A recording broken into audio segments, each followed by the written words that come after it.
Okay, so I am not a skincare expert, but I am someone that has a passion for skincare products, and I love testing out products. And also, I have actually experienced what you've talked about in your video, so I just want to give you some tips and recommendations of products that have worked for me. Now, the first tip I want to say is I definitely do not recommend exfoliating your skin with anything harsh. If you are going to exfoliate your skin, do it with something gentle.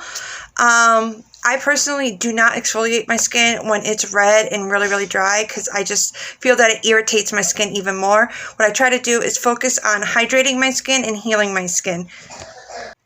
Now, this is a cleanser that I'm currently using and loving. It's a really great gentle cleanser. Plus, with it containing aloe, that is going to actually help heal your skin.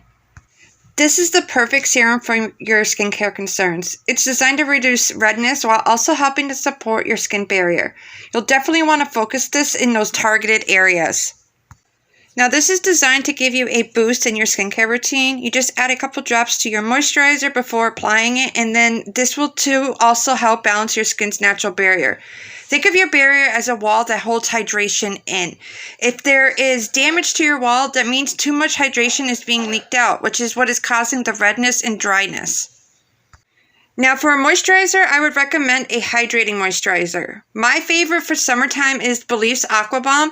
They also have a moisturizing balm, but this is more of like a cream, and with it being summer, my preference is the Aqua Bomb because it's a lot lighter.